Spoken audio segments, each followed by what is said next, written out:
تو یہ سارے بہانے ہیں جی قربانی کے. میں تو پوری کوشش کرتا ہوں کہ اس کے اوپر لوگوں کو ترغیب دلائی جائے کہ قربانی نہ مس کریں. سر یہ بہت بڑی نعمت ہے. آپ قیامت والے دن اور کچھ نہیں ہے تو حضرت ابراہیم علیہ السلام سے سفارش کے لیے عرض کر سکتے ہیں. ان کی سنت کو زندہ رکھا, ان کی سنت آپ نے زندہ, سنت ابراہیمی کو زندہ رکھا. جس شخص کو اللہ تعالیٰ نے استطاعت دی ہے اسے ضرور قربانی کرنی چاہیے. میں یہ باتیں اس لیے نہیں کہہ رہا, اللہ کا شکر ہے کہ میں نے یعنی جب سے صاحب استطاعت ہوں کہ میں نے خود سے کمانا شروع کیا ہے, یعنی 15 سال سے زیادہ ہو چکے ہیں, تو میری تو کسی سال میں بھی قربانی مس نہیں ہوئی ہے. نبی علیہ السلام نے بڑے اہتمام کے ساتھ کی ہے, حتیٰ کہ آپ صحیح مسلم میں جو آپ کے آخری حج کی حدیث ہے 2950, جس میں آپ کا فرمان ہے کہ میں اپنے بعد تم میں وہ چیز چھوڑ کے جا رہا ہوں جسے مضبوطی سے پکڑ لوگے کبھی گمراہ نہیں ہوگے, وہ اللہ کی کتاب ہے. مسلم میں جو حدیث ہے 2950 2950 جابر بن عبداللہ سے, وہ بڑی رکت انگیز حدیث ہے. جابر بن عبداللہ آلموسٹ نابینا ہو چکے ہوتے ہیں تو امام باقر ان کو ملنے کے لیے جاتے ہیں. تو ان کو بتایا جاتا ہے کہ حضور کا بچہ آیا آپ کے پاس, امام باقر حضرت حسین کے پوتے. تو وہ ان کو اپنے پاس بٹھاتے ہیں, تو امام باقر اس حدیث کو روایت کرتے ہیں, اور امام باقر سے امام جعفر صادق نے بیان کیا ہے, اور 2 واسطوں سے امام مسلم نے لی ہے. تو امام باقر کہتے ہیں کہ جابر بن عبداللہ میرے یہ سامنے کے بٹن کھولتے ہیں اور میرے سینے پہ یوں ہاتھ رکھتے ہیں اور کہتے ہیں تم میرے نبی کے بیٹے ہو, تم مجھ سے جو پوچھنا چاہتے ہو پوچھو. تو وہ کہتے ہیں میں آپ سے پوچھنے آیا ہوں کہ نبی علیہ السلام نے حج کس طرح کیا تھا. تو وہ حج کی آلموسٹ 7-8 صفحوں پہ لمبی حدیث ہے. مسلم شریف میں 2950 اور مشکات میں دوسری جلد میں حج کے چیپٹر میں پہلی حدیث ہی ہے. اس میں الفاظ ہیں کہ یمن سے نبی علیہ السلام نے 100 اونٹ منگوائے حجۃ الوداع کے موقع پر.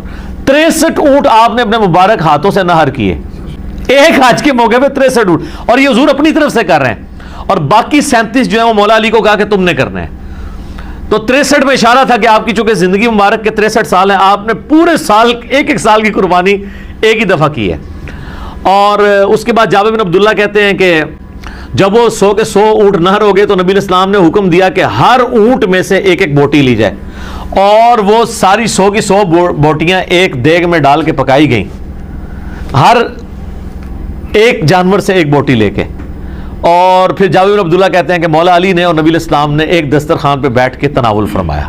تو وہ پوری کی پوری حدیث جو ہے نا بڑی رکت انگیز ہے پڑھنے والی, نبی علیہ السلام کے آخری حج کا بیان, حجۃ الوداع. تو اس سے بھی یہ یعنی بات پتہ چلی کہ نبی علیہ السلام نے اس سنت کا بڑا اہتمام کیا ہے.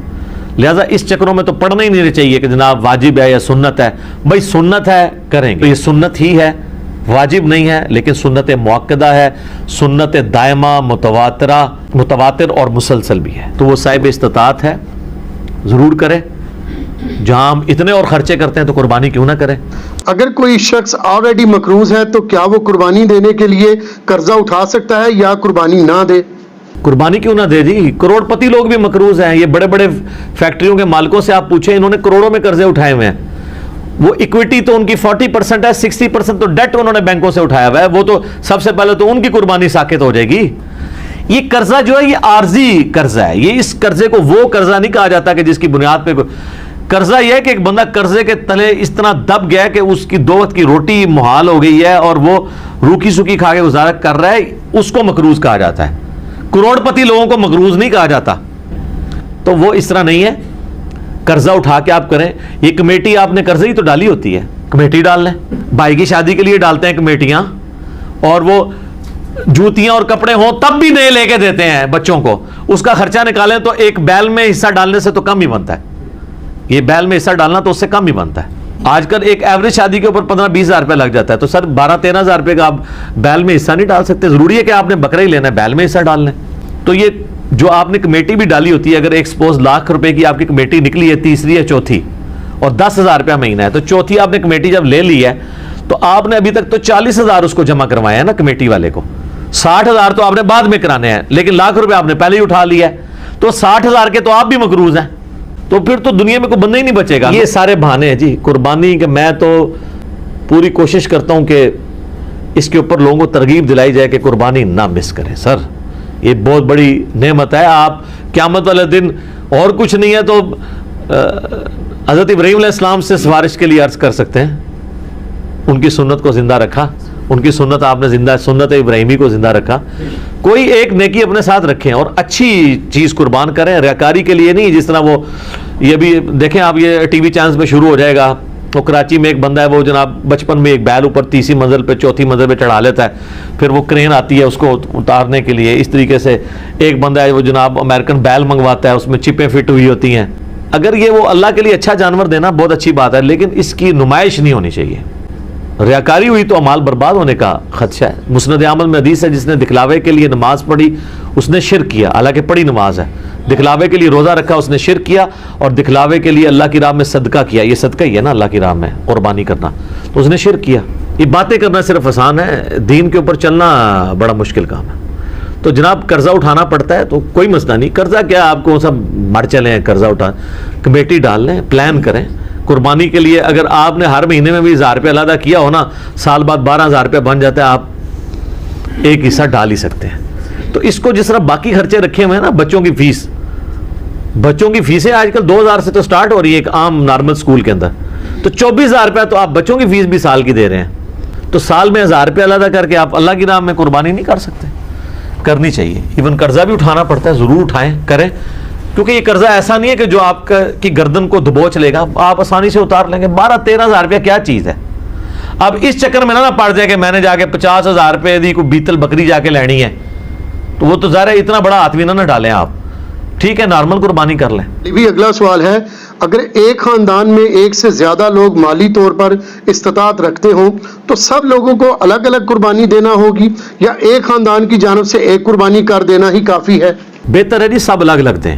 دیکھیں یہ فضیلت ہے, ہر بندے نے اپنی قبر میں جانا ہے, وہ اللہ کے حضور کیوں نہ قربانی لے کے جائے. ان صلاتی و نسکی و محیایا و مماتی للہ رب العالمین. رہا شرعی مسئلہ تو یہ ہے کہ ایک خاندان کی طرف سے ایک قربانی کافی ہے. وہ سنن ابن ماجہ میں بھی اور جامع ترمذی میں حدیث موجود ہے. ابو ایوب انصاری رضی اللہ تعالیٰ عنہ سے جب پوچھا گیا تو انہوں نے فرمایا کہ ہم نبی علیہ السلام کے زمانے میں ایک خاندان کی طرف سے ایک ہی بکری قربان کیا کرتے تھے. پھر بعد میں جب لوگ باہم دولت میں ایک دوسرے پہ فخر کرنا شروع کر دیا تو پھر ایک سے زیادہ لوگ جانور قربان کرنا شروع کر دیا لوگوں نے. اور ایک اور حدیث ہے سنن ابن ماجہ میں بھی, المستدرک للحاکم میں, ایک اور صحابی کہتے ہیں کہ ہم تو ہمیشہ سے پورے خاندان کی طرف سے ایک ہی جانور قربان کیا کرتے تھے, بکری یا بکرا, لیکن اب میرے گھر والے مجھے اکساتے ہیں, تو ہم یعنی ایک دوسرے پہ روب ڈالنے کے لیے کہ ہمسایوں نے تو 3 بکرے دیے ہیں, تم کیوں ایک. یہ صحابہ کے زمانے میں بھی ہے. یہ وہ جو ایک خاندانی ٹسل ہے, یہ تو وہ صحابی کہتے ہیں اب مجبوراً ہمیں اپنے گھر والوں کے اکسانے کے الفاظ ہیں, اکسانے پہ ہم بھی 1-2 بکرے زیادہ کر دیتے ہیں, ورنہ شرعی مسئلہ یہی ہے کہ ایک خاندان کی طرف سے ایک قربانی. یہ خاندان سے مراد ایک چولہا ہے. ایک چولہا اس اعتبار سے کہ میاں بیوی بچے. اب آپ کو گھر ایسا لے آئیں کہ جہاں پہ 5 فیملیز رہ رہی ہیں اور چولہا ایک ہو, تو وہ آپ کہیں گے ایک قربانی نہیں, وہ 5 خاندان ہے. چولہا عموماً بولا جاتا ہے. تو اگر 5 گھر میں خاندان ہے, ویسے خرچے ان کے علیحدہ علیحدہ ہیں, صرف ایک چولہا اکٹھا ہونے سے یہ نہیں ہوگا کہ ایک خاندان بنے گا. میاں بیوی بچے یہ ایک خاندان ہے, چاہے وہ 5 بھائی اکٹھے رہ رہے ہیں, چولہا اکٹھا جل رہا ہے, پھر بھی وہ 5 خاندان تصور ہوں گے. ہر ایک خاندان کو اپنی قربانی الگ سے دینی چاہیے. اچھا یہ بھی بعض لوگوں میں مشہور ہے کہ جی 7 ضروری پورے کر رہے ہیں. نہیں, 7 زیادہ سے زیادہ, ایک بندہ بھی ایک گائے دے سکتا ہے, 2 بندے بھی مل کے ایک گائے دے سکتے ہیں. بکرا نہیں 2 بندے مل کے دے سکتے گائے.